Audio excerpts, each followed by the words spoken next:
여러분 안녕하십니까? 가장 빠른 종합 뉴스큐 시작합니다. 네, 10년 뒤면 총 인구가 감소하기 시작을 하고 2067년엔 우리나라 인구가 3,929만 명에 불과할 거란 통계청 조사 결과가 나왔습니다. 인구 절벽의 의미까지 함께 짚어보도록 하겠습니다. 세월호 참사의 핵심 증거인 CCTV 녹화 장치가 바꿔치기 됐을 가능성이 제기됐습니다. 어떤 부분이 의심스러운 건지 취재 기자와 알아보겠습니다. 네, 먼저 오늘의 주요 뉴스입니다.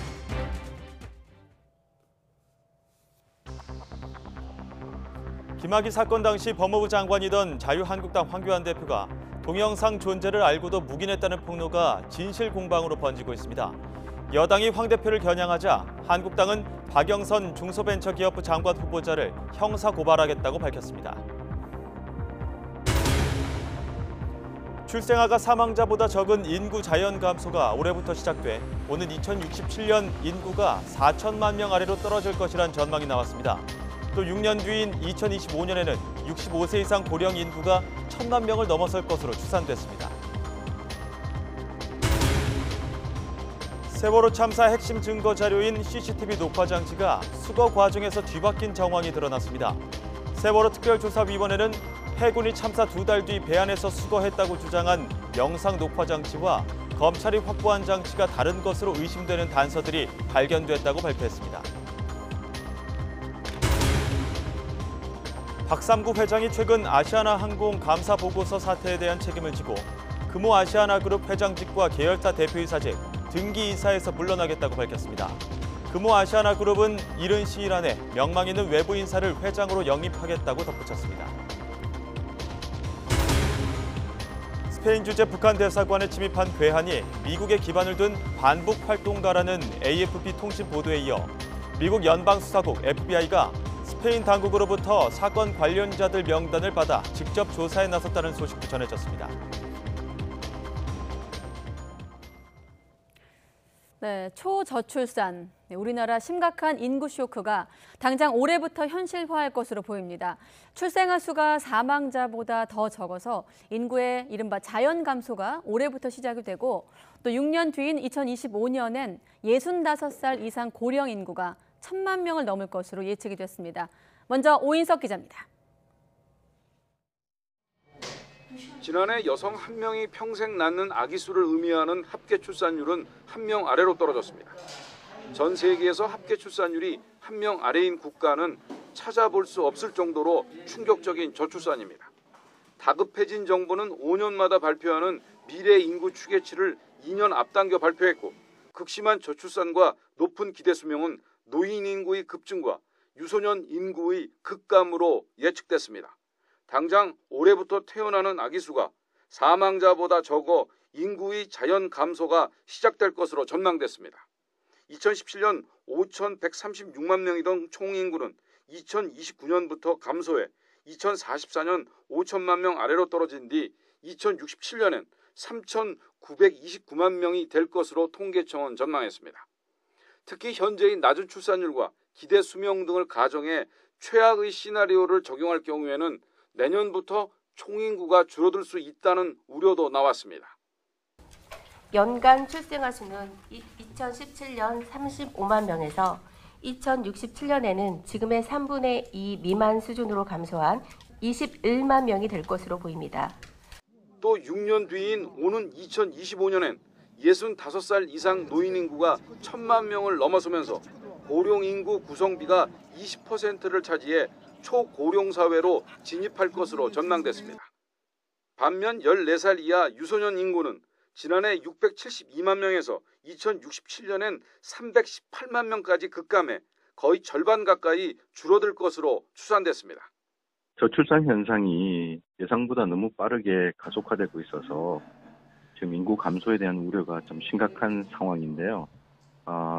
이 상황에서 정부가 이때까지 해왔던 대책에 대해서도 이런 부분들을 좀 적극적으로 반영해서 좀 재설계를 해볼 필요가 있을 것 같습니다. 우리나라의 고령 인구 비중은 지난해에는 OECD 국가들 가운데 낮은 수준이었지만 2065년엔 가장 높아질 것으로 예측됐습니다.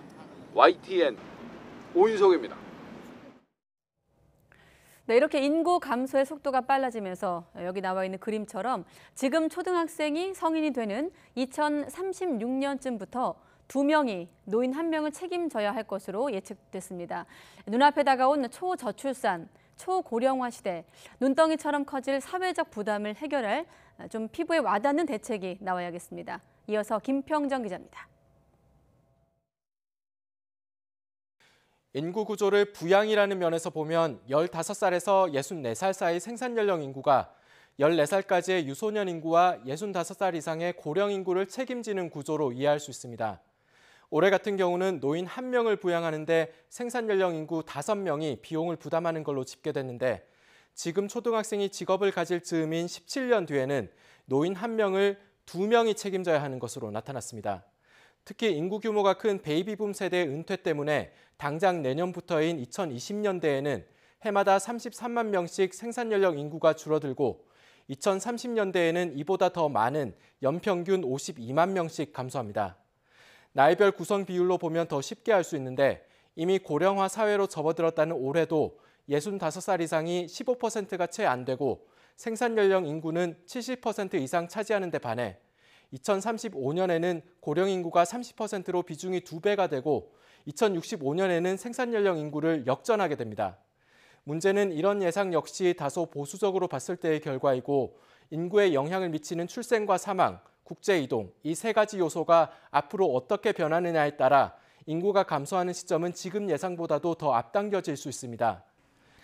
이에 따라 정부도 출산율을 높이는 데만 초점을 맞추던 과거의 방식을 바꿔 저출산과 고령화가 미칠 영향을 면밀히 분석하기로 했습니다. 인구 구조 변화가 사회, 경제 각 분야에 미칠 영향을 점검하고 상반기 내에 종합적인 대응 방향을 마련해 나가도록 하겠습니다. 정부는 다음 달에 관계부처가 모두 참여하는 범정부 대책본부를 꾸려 오는 6월까지 주요 정책 과제를 발굴할 계획입니다. YTN 김평정입니다.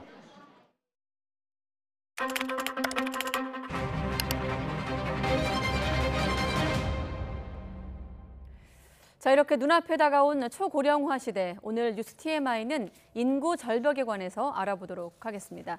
자, 박석원 앵커, 인구 절벽 언제 생긴 말인가요? 네, 인구 절벽이란 미국의 경제학자 해리 덴트가 5년 전 책을 통해 처음 제시한 개념입니다. 생산 가능 인구, 즉 경제 활동을 할 수 있는 연령대인 15세에서 64세의 인구 비율이 급속도로 줄어드는 현상을 말합니다.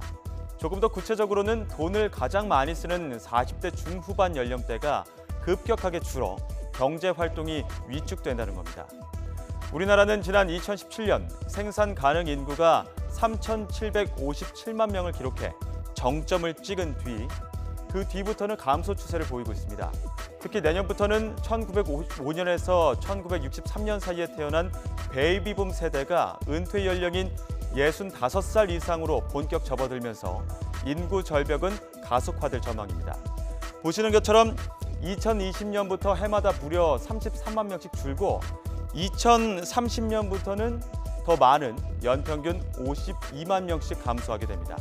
이후로 낙폭은 더 심해져 2067년에는 생산 가능 인구가 현재의 절반이 넘게 떨어진다는 전망이 나옵니다. 일할 수 있는 인구가 줄어들면 사회 전반으로 많은 영향을 끼치게 됩니다. 무엇보다 가장 큰 변화는 경제 분야일 텐데요. 생산 가능 인구가 줄면서 성장에 제동이 걸리고 의학 발달로 평균 수명이 길어져 젊은 세대의 노인 부양 부담이 커지면 결국 내수 소비 둔화와 함께 저성장의 늪으로 빠질 수밖에 없습니다. 철강, 조선, 자동차 등 산업 분야에도 위기가 찾아올 수밖에 없는데요. 실제 일본은 1990년 초반 인구 절벽 현상으로 각종 산업이 쇠퇴해 장기 불황에 빠지기도 했습니다. 처음 인구 절벽의 개념을 제시한 해리 덴트는 한국이 2018년 이후 인구 절벽에 떨어지는 마지막 선진국이 될 것이라고 지적했는데요. 인구 절벽으로 인해 고용과 성장의 먹구름이 드리워지면서 정부의 인구 정책 기조도 출산 장려에서 삶의 질 개선으로 방향을 틀고 있습니다.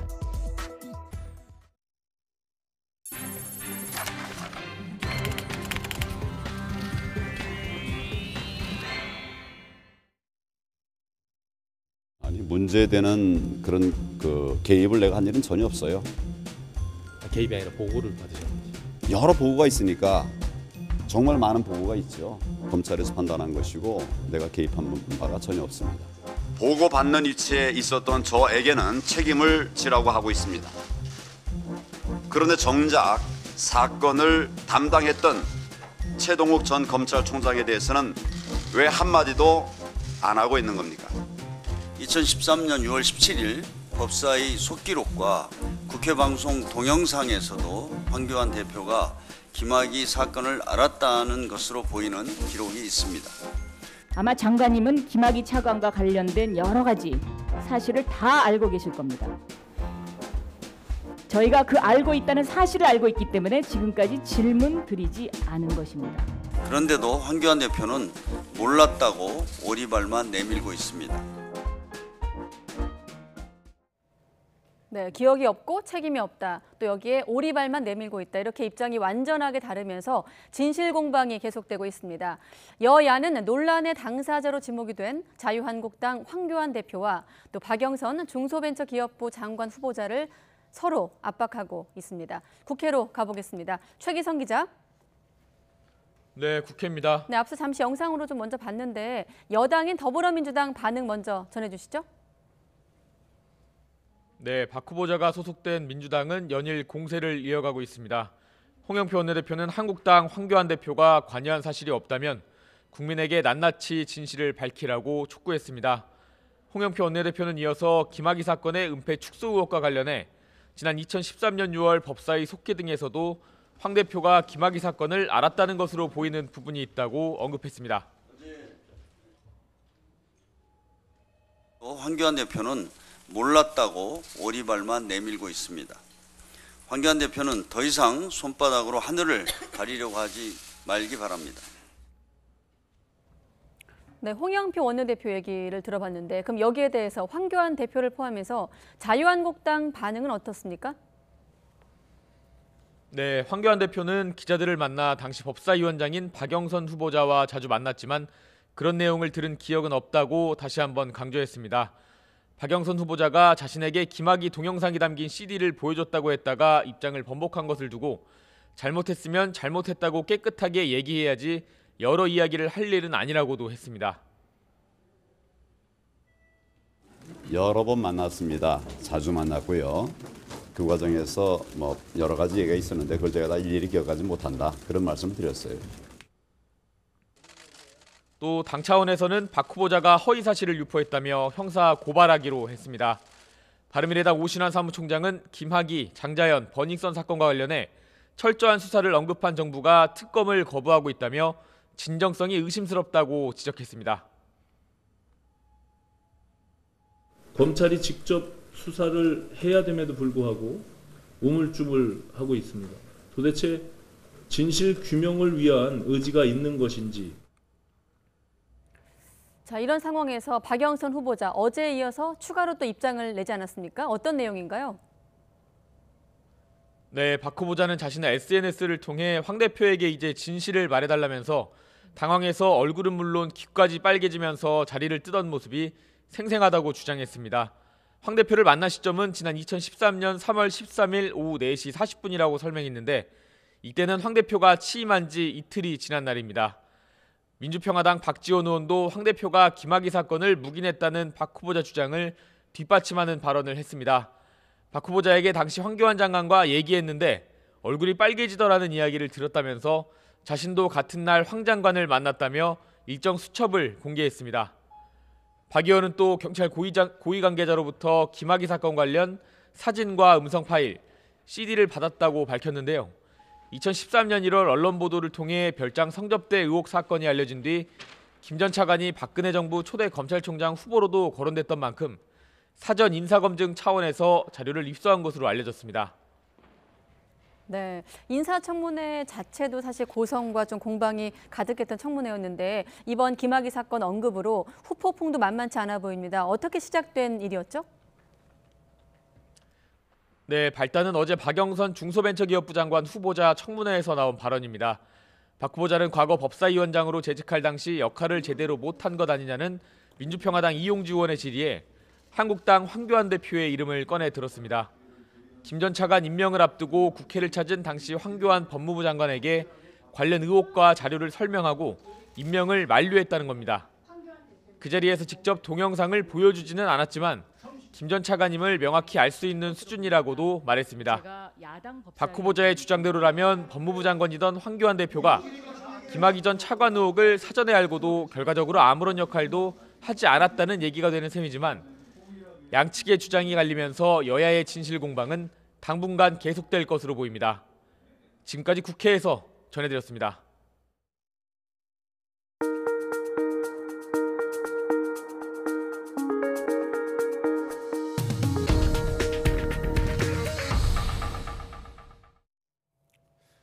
김의겸 청와대 대변인이 지난해 11억 원을 빌려 재개발 구역에 있는 25억 원짜리 상가 건물을 매입한 것으로 나타났습니다.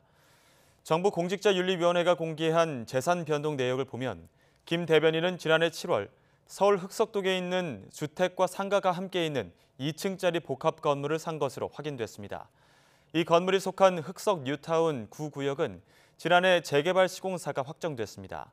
이에 대해 김 대변인은 지금 살고 있는 청와대 관사는 퇴직하면 비워야 하고 현재 갖고 있는 집도 없다며 퇴직 이후 생활과 노무 부양을 위해 구입한 것이라고 설명했습니다. 바른미래당 이현주 의원은 당내 논란이 되고 있는 자신의 손학규 대표 비하 발언과 관련해 사과할 생각이 없다면서 손 대표는 자신 스스로에 대해 정치적 징계로부터 해야 할 것이라고 비판했습니다.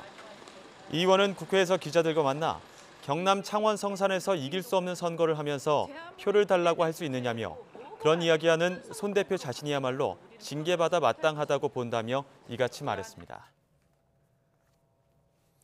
중앙선거관리위원회는 4.3 보궐선거 사전투표가 내일부터 이틀간 아침 6시부터 오후 6시까지 실시된다고 밝혔습니다. 선거일 당일인 4월 3일 투표할 수 없는 유권자는 별도 신고 절차 없이 사전투표소 어디에서나 투표할 수 있습니다. 사전투표소는 모두 43곳으로 선거 실시 지역의 읍면동마다 한 곳씩 설치됩니다. 이번 보궐선거는 경남 창원 성산과 경남 통영 고성 등 두 지역의 국회의원 선거와 전북 전주시 라 선거구를 포함해 3곳의 기초의원 선거가 치러집니다. 박삼구 금호아시아나그룹 회장이 아시아나항공과 금호산업의 주주총회를 하루 앞두고 전격 사퇴했습니다. 최근 아시아나항공 부실 회계 여파로 기업 신뢰도가 떨어진 데 대해 책임을 지겠다는 의미로 풀이되는데요.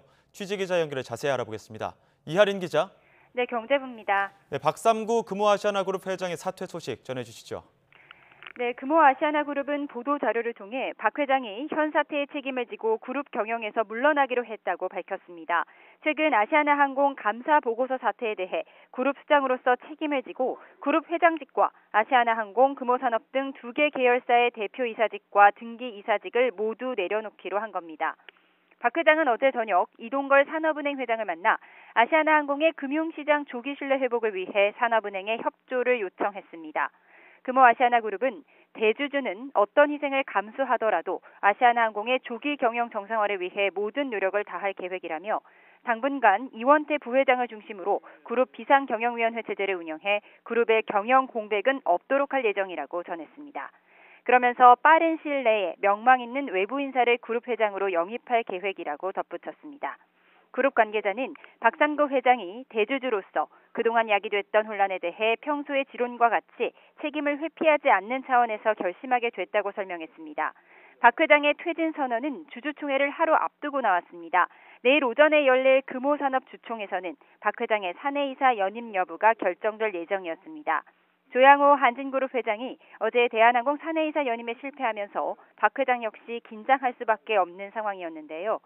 전격적으로 사퇴를 발표하면서 내일 주총장에서는 그룹의 구체적인 경영 정상화 방안이 발표될 것으로 보입니다. 최근 아시아나항공은 지난해 재무제표 자료를 3일 회계법인에 제출하지 않아 감사 의견으로 감사 범위 제한으로 인한 한정을 받았고 지난 22일 관리 종목으로 지정되면서 주식 거래가 일시 정지됐습니다. 이후 26일에는 그 제출하기를 거부했던 운용레스 항공기 정비 비용 등을 제공한 뒤에 적정 의견을 받고 주식 거래가 재개됐습니다. 지금까지 경제부에서 전해드렸습니다. 국회 보건복지위 전체 회의에서는 국민연금의 주주권 행사로 조양호 한진그룹 회장의 대표이사직을 박탈한 것을 놓고 여야 간 공방이 벌어졌습니다. 더불어민주당 기동민 의원은 국민연금과 소액주주가 힘을 합쳐 상장 기업을 흡사 개인 기업인 것처럼 사유해온 잘못된 경영자에 대해 단죄를 내렸다고 평가했습니다. 민주당 정춘숙 의원도 그동안 조양호 회장의 오너리스크로 주주 권리가 침해받아온 것이 사실이라며 주주 이익을 최대화하기 위해 스튜어드십 코드로 적극적으로 개입하는 것이 마땅하다고 말했습니다. 반면 자유한국당 김세연 의원은 수탁자 책임위원회 등 의사결정 과정에 무리수를 두면서 연금 사회주의 논란으로 빠진 데 대해 복지부가 논란의 중심에 서 있다고 지적했습니다. 네, 가수 정준영 씨가 연예인들이 포함된 단체 대화방에서 지금까지 알려진 것보다 더 많은 불법 촬영물을 유포한 사실이 경찰 조사에서 확인됐습니다. 경찰은 가수 승리도 불법 촬영물을 유포한 혐의를 확인하고 수사를 진행하고 있습니다. 박광열 기자가 취재했습니다. 성관계 동영상을 몰래 찍어 승리, 최종훈 등 연예인이 있는 단체 대화방에 퍼뜨린 혐의를 받는 가수 정준영 씨. 3건의 불법 촬영물을 더 유포한 사실이 드러났습니다. 경찰은 기존 8건에서 3건이 추가돼 정 씨가 모두 11번 불법 촬영물을 유포했다고 설명했습니다. 정 씨는 지난 2015년에서 16년 사이 성관계 장면을 몰래 찍어 유포한 혐의를 받고 있습니다. 구속 여부 결정에 앞서 모든 혐의를 인정한다며 미리 준비한 사과문을 읽었지만 먼저 정말 죄송합니다. 저는 용서받을 수 없는 범죄를 저질렀습니다. 저에 대한 모든 혐의를 인정합니다. 자진 제출한 휴대전화 3대 가운데 1대는 데이터가 모두 삭제된 초기화 상태여서 증거인멸을 시도했다는 의혹을 받고 있습니다. 경찰은 정 씨를 기소 의견으로 검찰에 넘길 계획입니다. 가수 승리에 대해선 불법 촬영물을 찍어 유포한 혐의를 추가로 적용했습니다. 경찰은 승리가 불법 촬영물로 보이는 사진을 단체 대화방에 한 차례 올린 사실을 확인했다고 설명했습니다. 하지만 승리는 사진을 올린 것만 인정할 뿐 직접 찍은 건 아니라고 부인하고 있습니다. 앞서 승리는 언론 인터뷰에서 정 씨의 몰카 유포 행위를 말렸다고 주장하기도 했습니다. 경찰은 승리의 성매매 알선 의혹과 관련해 의미 있는 진술을 확보했다고 설명했습니다. 경찰은 또 FT 아일랜드 전 멤버 최종훈 씨도 불법 촬영물을 2건이 아닌 3건 유포한 것으로 드러났다고 밝혔습니다. YTN 박광렬입니다. 네, 그리고 경찰이 클럽 버닝썬 폭행 사건 당시 신고자였던 김상교 씨를 체포한 경찰관에 대한 징계 절차를 밟기로 했습니다. 서울지방경찰청 합동조사단은 지난해 11월 클럽 버닝썬 내 폭행 사건 처리 과정에서 초동 조치에 문제가 있었다고 보고 관련 내용을 청문감사관실에 통보했다고 밝혔습니다. 경찰은 출동한 역삼지구대 소속 경찰관이 현장에 도착을 하고도 바로 순찰차에서 내리지 않는 등 소극적으로 대응한 부분이 있다고 판단했습니다. 또 신고자인 김 씨를 체포하면서 미란다 원칙을 제대로 고지하지 않았고 김 씨의 병원 이송 요구를 수용하지 않은 것도 부적절했다고 설명했습니다. 네, 미성년자 성폭행범을 1대1로 전담 감시할 수 있는 이른바 조두순법이 국회 본회의에서 통과됐습니다. 또 종교인의 퇴직소득에 대한 과세 부담을 줄여주는 법안도 시민단체 반대에도 불구하고 상임위원회 소위를 통과했습니다. 최민기 기자가 보도합니다. 지난 2008년 8살 어린이를 잔인하게 성폭행한 이른바 조두순 사건은 국민 모두에게 끔찍한 트라우마를 남겼습니다. 이후 심신미약을 인정받은 조두순이 12년형 끝에 출소가 임박하자 조두순을 무기징역에 처해달라는 국민청원이 61만여 명을 넘기는 등 여론은 들끓었습니다. 저의 발언에 대해서 매우 실망스러우시겠지만 현행법상으로는 불가능한 점을 어쩔 수 없이 말씀드리겠습니다. 현행법으로는 출소를 막을 수 없자 추가 보완책의 공은 국회로 넘어갔습니다. 조두순의 출소 이후 범행을 차단할 이른바 조두순법이 지난해 초 발의됐고 1년 1개월 만에 국회 본회의를 통과했습니다. 가결됐음을 선포합니다. 이 법의 가장 큰 특징은 미성년자 성범죄자를 1대1로 밀착 감시할 수 있는 보호 감찰관 지정제입니다. 감찰관이 담당하는 성범죄자 수는 최소 수십 명. 그런데 조두순 같은 우범자를 감찰관 한 명이 전담으로 맡게 되면 그만큼 추가 범행 가능성도 작아지는 겁니다. 또 성범죄자의 주거지를 제한하거나 피해자에 대해 아예 접근을 금지하도록 하는 방안도 법안에 담겼습니다. 이 밖에 국회는 종교인 과세를 완화하는 법률 개정에도 시동을 걸었습니다. 종교인 과세가 시행된 지난해 1월 이전 퇴직금엔 과세하지 않는 내용의 소득세법 개정안이 국회 기획재정위원회 조세 소위를 통과했습니다. 하지만 시민단체들은 과거 수십 년간 종교인이 소득세를 내지 않는 특혜를 받았는데 퇴직소득에 특혜를 주는 건 이른바 유리지갑으로 불리는 직장인들과의 형평성에 맞지 않는다며 반발하고 있습니다. YTN 최명기입니다.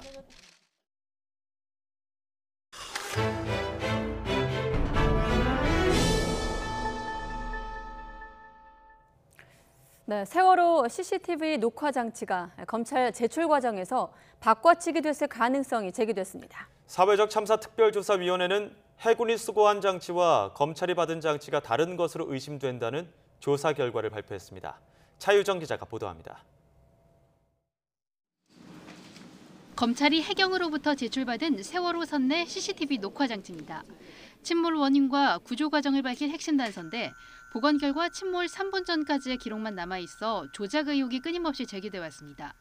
그런데 특별조사위원회의 조사 결과 검찰이 받은 장치와 해군이 수거했던 장치가 전혀 다른 것으로 의심되는 정황들이 발견됐습니다.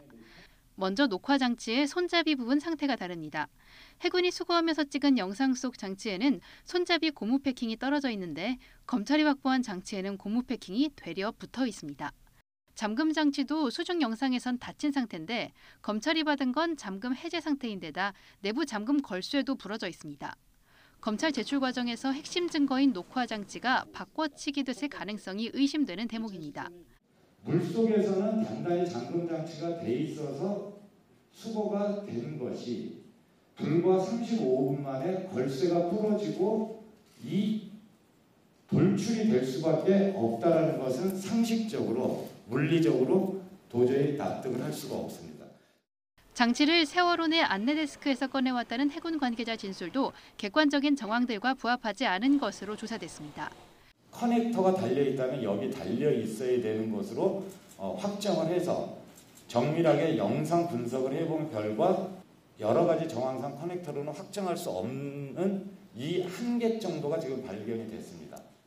이 때문에 특별조사위원회는 CCTV 녹화 장치를 수거하는 장면이 연출된 것으로 의심하고 있습니다. 장치를 일찌감치 확보해놓고도 뭔가를 숨기려는 의도로 발표를 미룬 게 아니냐는 겁니다.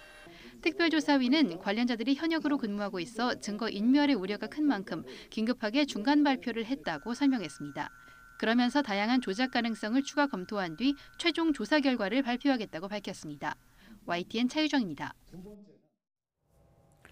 네, 군의관들이 실리콘으로 지문을 위조해서 출퇴근을 조작했다는 소식 어제 보도를 해드렸는데 그런데 직원 동의 없이 지문을 수집해서 출퇴근을 관리할 경우 인권 침해라는 국가인권위원회의 판단도 나왔습니다. 인권위는 한 자치단체의 사업소가 동의 절차 없이 지문 인식 시스템으로 도로보수원들의 출퇴근을 관리했는데 이는 개인정보 자기결정권을 침해한 행위라고 설명했습니다. 오늘 아침 9시 10분쯤 경기도 남양주시 진건읍에 있는 한 이불 공장에서 불이 나 건물 안에 있던 직원 8명이 긴급 대피했습니다. 다친 사람은 없었지만 불은 2시간 40여 분 만에 꺼졌습니다. 경찰과 소방당국은 펑하는 소리와 함께 창고에서 불이 시작됐다는 목격자의 말을 토대로 정확한 화재 원인을 조사하고 있습니다. 13명이 다친 용인 롯데몰 신축 공사장 화재는 용접 작업에서 튄 불똥에서 시작된 것으로 잠정 결론 났습니다. 소방당국과 경찰은 어제 오후 불이 나기 전 공사장 4층에서 용접 작업이 진행 중이었던 사실을 확인했습니다. 이에 목격자 진술 등을 토대로 작업 과정에서 튄 불똥이 주변에 있던 가연성 자재로 옮겨 붙어서 불이 난 것으로 보고 있습니다. 검찰이 가습기 살균제 사건을 재수사하는 가운데 SK케미칼과 애경산업이 제대로 된 검증 없이 인체에 해가 없는 안전한 제품이라고 광고했던 정황이 드러났습니다. 가습기 살균제 사건 피해자 측을 대리하는 송규호 변호사는 가습기 살균제 제품인 가습기 메이트 용기에 인체에 해가 없는 안전한 제품이라는 문구가 적힌 사진을 공개했습니다. 앞서 검찰은 인체에 유해한 각기 메이트 제품을 판매 유통해 소비자의 건강을 해친 혐의로 안용찬 전 애경산업 대표 등 관계자 4명에 대해 구속영장을 청구했고 내일 영장실질심사가 이루어질 예정입니다. 일을 마치고 귀가하던 대리기사 2명이 신호를 무시하고 달리던 차량에 치여 1명이 숨지고 1명이 크게 다쳤습니다. 오늘 새벽 3시쯤 경남 창원시 창원역 앞 건널목에서 31살 A씨가 몰던 승용차가 61살 B씨 등 2명을 쳤습니다. 이 사고로 B씨가 사망하고 다른 1명은 크게 다쳤는데 경찰은 사고를 낸 뒤 차를 버리고 도망간 A씨를 뒤쫓고 있습니다. 운전 중 행인을 들이받고 달아난 20대 남성이 범행 한 달 만에 붙잡혔습니다. 서울 강남경찰서는 도주치상과 난폭 운전 혐의 등으로 29살 A씨에 대해 구속영장을 신청했습니다. A씨는 지난달 24일 서울 강남구 청담동의 한 도로에서 25살 B씨를 치고 달아나 전치 16주의 상해를 입힌 혐의를 받고 있습니다. 경찰은 A씨가 사고 직후 신호 위반을 하면서 11.5km 거리를 8분 만에 이동하고 다음 날 바로 차량 수리를 맡기는 등 도주와 증거인멸의 우려가 있다며 구속영장 신청 이유를 밝혔습니다. 네, 구급대원이 응급 환자를 옮기다가 차 안에서 폭행을 당하는 일이 생각보다 많습니다. 주로 술 취한 사람들 때문인데 이번에 대책이 나왔다고 합니다. 어떤 내용인지 오승엽 기자가 취재했습니다. 구급대원이 혈압을 재기 위해 술 취한 환자에게 다가가는 순간 갑자기 무자비한 폭행이 이루어집니다. 머리를 감싼 채 피하기 급급한 구급대원. 충격이 커 한참을 일어나지 못합니다. 응급 환자를 이송하다가 비좁은 구급차 안에서 일어난 폭행 사건은 서울에서만 최근 3년 새 50건이나 됩니다. 여성 구급대원은 더 위험한 상황에 내몰립니다. 아무래도 제가 여성 구급대원이기 때문에 힘이 센 남성 주치자들이 그 위협을 가할 때는 대응하기 어려운 면이 있습니다. 구급차 운전자에게 도움을 청하려 해도 사이렌이 울려 시끄러운 데다 두꺼운 벽으로 분리되어 있어 여의치 않았습니다. 구급대원 폭행은 범죄행위이며 법에 따라 처벌을 받습니다. 구급차에 타면 곧바로 이런 경고 방송이 나옵니다. 비상벨도 설치됐습니다. 폭행이 이루어지면 곧바로 운전석과 연결된 비상벨을 누르는 겁니다. 그러면 운전자까지 합세해 상황을 정리하고 119 광역수사대에 지원 요청을 하게 됩니다. 저희는 119 광역수사대 수사관입니다. 귀하의 소방기본법 위반 혐의로 수사할 사항이 있으니 임의동행에 협조해 주시기 바랍니다. 소방기본법상 소방활동을 방해하면 5년 이하 징역 또는 5천만 원 이하 벌금이 내려집니다. 서울시는 시범 운영 결과를 본 뒤 전체 구급차로 확대할 예정입니다. YTN 오승엽입니다. 상가 임대료 갈등으로 건물주에게 둔기를 휘둘러 1심에서 징역 2년 6개월의 실형을 선고받았던 서촌 궁중족발 사장이 2심에서 6개월을 감형받았습니다. 서울고등법원은 김 씨가 피해자인 건물주와 합의하지 않았지만 다른 피해자와는 합의가 이루어져 처벌을 원하지 않는다는 의사를 밝혔다며 일부 감형한 이유를 설명했습니다. 앞서 김 씨는 지난해 6월 서울 강남의 한 골목길에서 건물주 이모 씨를 망치로 때려 어깨와 손목 등을 다치게 하고 이에 앞서 차로 이 씨를 들이받으려다가 행인을 친 혐의로 재판에 넘겨졌습니다.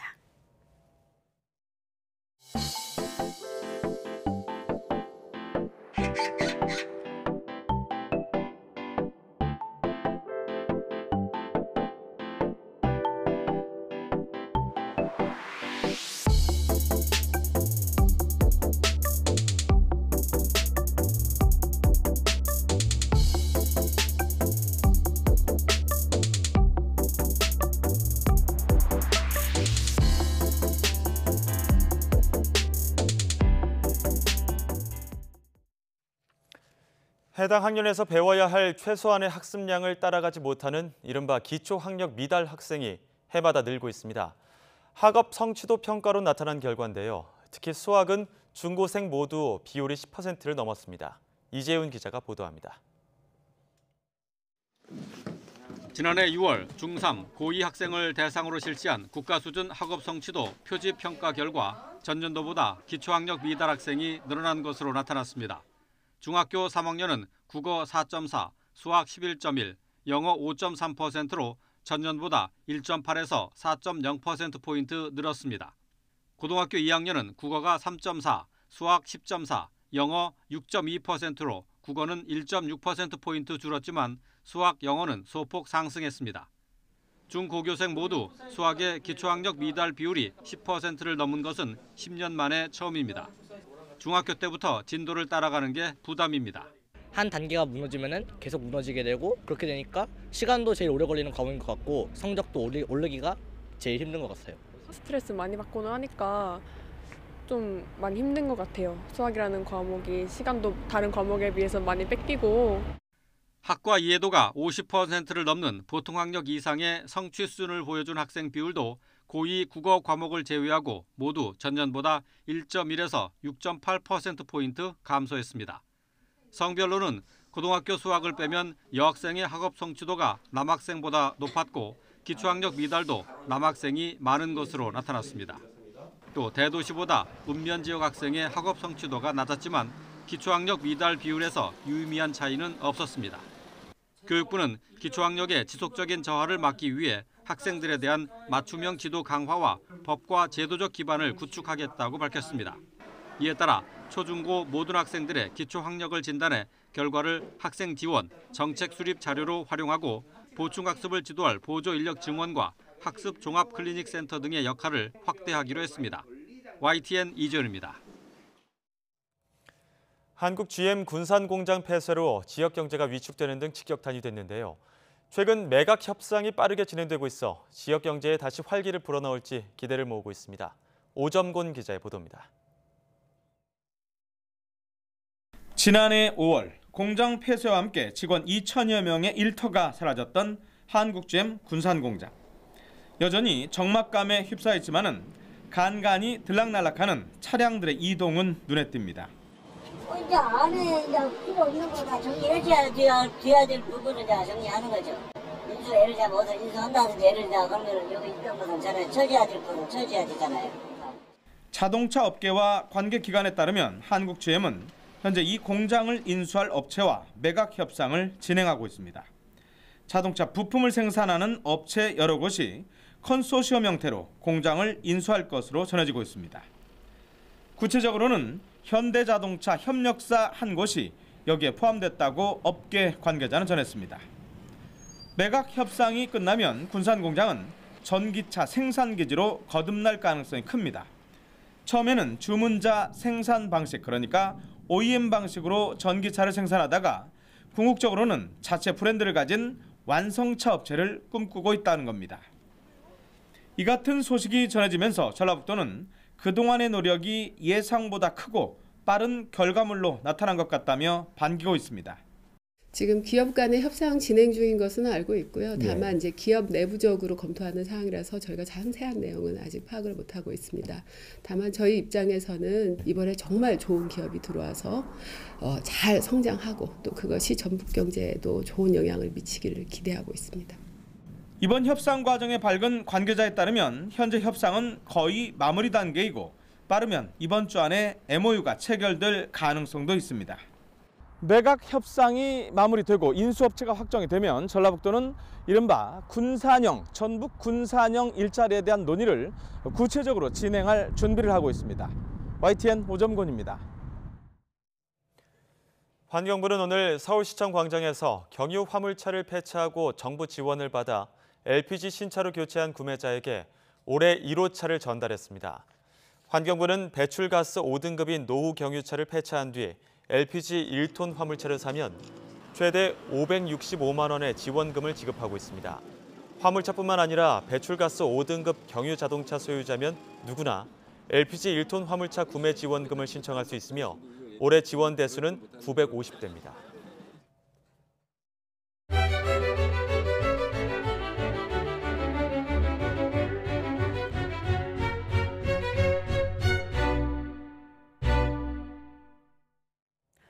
네, 강경화 외교부 장관과 이도훈 한반도 평화교섭본부장이 같은 날 미국 방문길에 올랐습니다.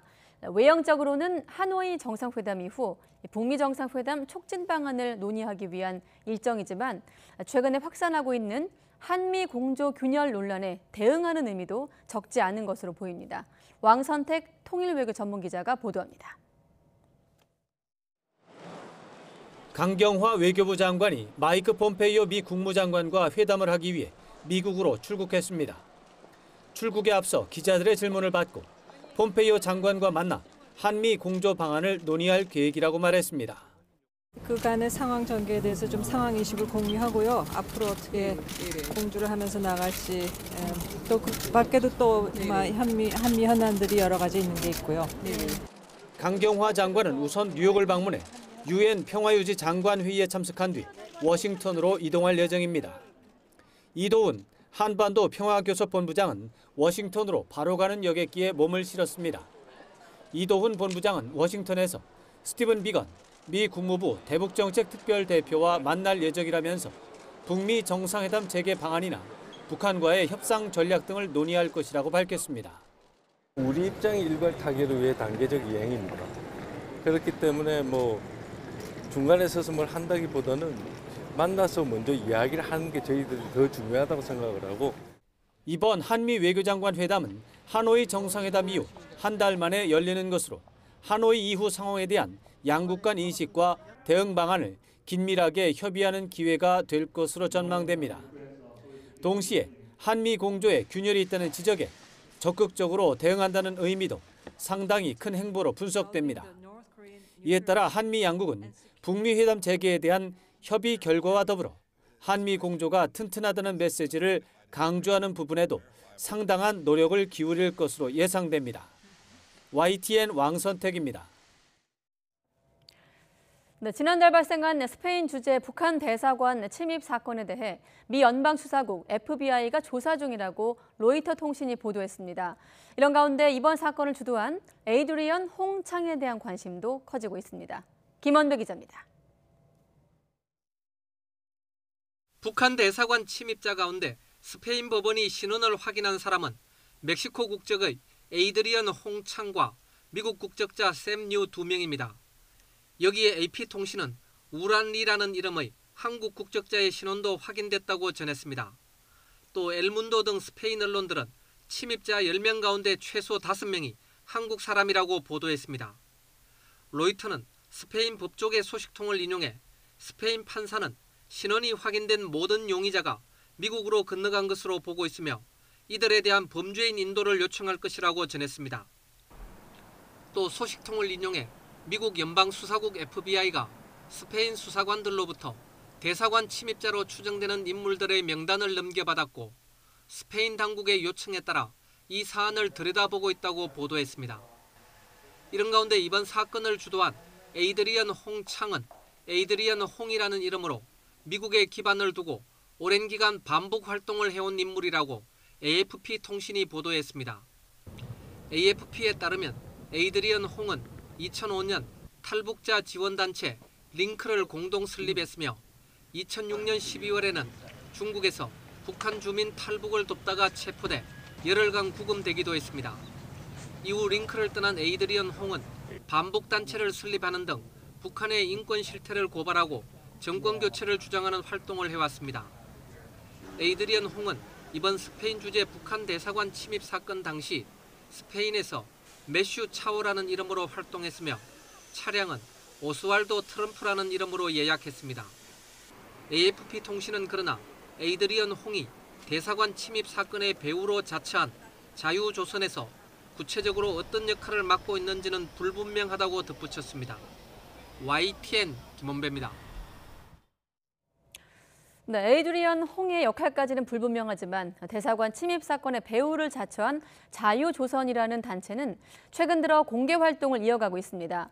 2년 전 김정남의 아들 김한솔을 구출한 단체이기도 한데 조만간 베일을 벗을지 실체가 주목됩니다. 한현희 기자가 이어서 보도합니다. 지난 2017년 김정남 피살 이후 행방이 묘연했던 아들 김한솔은 24일 만에 유튜브를 통해 모습을 드러냈습니다. Hi, my name is Kim Han-sol from North Korea, part of the Kim family. 당시 김한솔과 가족을 안전한 곳으로 피신시켰다고 밝힌 건 천리마 민방위라는 단체. 웹사이트를 통해서 활동을 알리고 온라인 가상화폐인 비트코인 계좌로 후원금을 모으는 등 철저하게 정체를 숨겨왔습니다.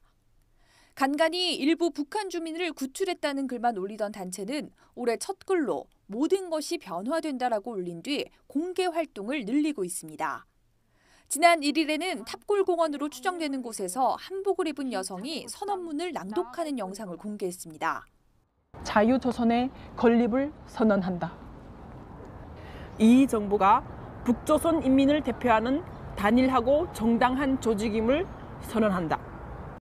이후 천리마 민방위라는 이름 대신 자유조선을 내건 단체는 말레이시아 주재 북한 대사관 외벽에 낙서를 하거나 조국에서 찍은 영상이라며 김일성, 김정일 초상화를 떼어 바닥에 내던지는 모습을 공개하기도 했습니다. 여기에 스페인 북한 대사관 침입 사실과 미국 연방수사국 FBI와 연계돼 있다는 주장까지 내놨습니다. 외신에 공개된 이름으로 미뤄 한국계가 주축이 되어 서방 국가의 후원을 받고 있다는 추정이 나오는 등 관심이 집중되자 자유조선은 자신들이 탈북민 조직이라고 소개했습니다. 그러면서 한국에 거주하고 있는 탈북민과는 연계되지 않았다고 강조하며 여러 대북 사업을 추진했지만 활동을 일시 중단하겠다고 밝혔습니다. YTN 한현입니다.